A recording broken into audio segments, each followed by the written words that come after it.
OFW ka ba at gusto mo magkaroon ng sarili mong business? So, ganito ko sinimulan yung sa akin at kayang-kaya mo rin.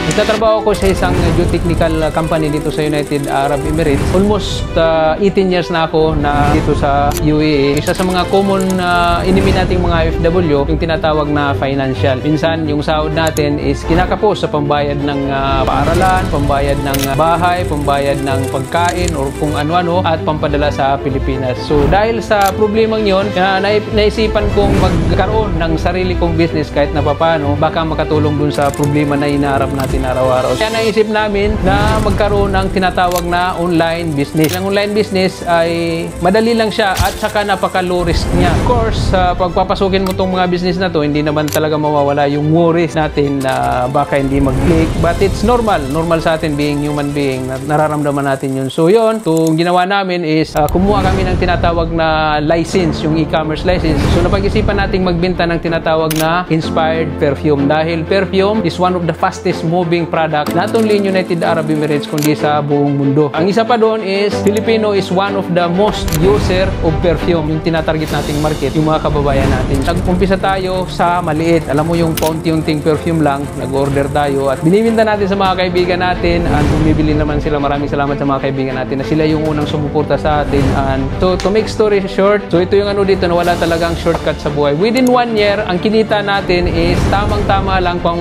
renew nung license natin. So doon, napag-isipan natin na talagang I think hindi siguro para sa atin yung linya na yun. Pero mag-decide kami na let's give it another try. So binigyan namin ng isa pang try. Nirenew namin yung license. Suddenly, after 2 months nung pag-renew namin ng license, nagulat na lang kami dahil yung Facebook page namin talagang bigla siyang nag-boom. Alam mo, for within the span of 2 months, yung followers natin na from 300 or 400 nagiging 15,000. So simula ng time na yun, ang dami ng mga nag-order sa atin. Ang kagandaan, hindi lang tayo nagbibenta na as normal na nagbibenta ng perfume, kundi nag-offer tayo ng rebranding at saka reseller. Yung time na yun talagang nafe-feel natin na pataas tayo and super saya natin. Suddenly, may malungkot na nangyari. Yung buong page natin, kasama yung buong portfolio ng mga Facebook page ko ay nahack. Kasama na dun yung malaking mga page ko, itong Kuya Age, Hello Kuya Age, at kasama na rin itong Fame Collection. So yun yung pinaka-downfall ng part na yun. Nakala natin na okay na ang lahat, biglang bumagsak. So naging malungkot tayo doon. And kagandaan lang doon kasi may WhatsApp business tayo. Lahat ng mga nag-order sa atin doon sa Facebook page natin, andun sa WhatsApp. So may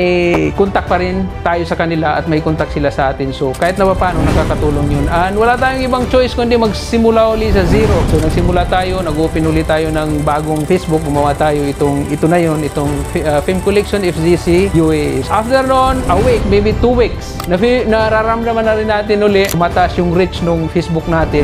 Talagang nakukuha niya yung mga target audience natin, yung mga kababayan natin. And tuloy-tuloy, yung mga existing na mga nag-order sa atin, yung mga bago ngayon na nakikita tong Facebook natin, na naisip natin na minsan may mga masasamang nangyayari sa atin. Akala natin nakakasama yun sa atin. So, hindi natin alam, by the end of the day, maganda pala yung nangyari na yun. Kasi ito na yung pinaka-part nito. Ito na yung reward system na tinatawag. Yung kagandahan ngayon na may online business na tayo is kahit na pumupunta tayo sa mga park, kahit na pumupunta tayo sa mga mall, o kung saan-saan tayo pumupunta, naiisip natin na may income tayo na pumapasok. So, yun yung isa sa pinakamasayang feeling na nararamdaman ng isang OFW na kahit na paano nagkakaroon ng sariling income. So yan, start small, dream big, kaya ng OFW yan. So yan, kung gusto niyo itong video na to, please do like, follow, and share. Maraming salamat. Bye-bye!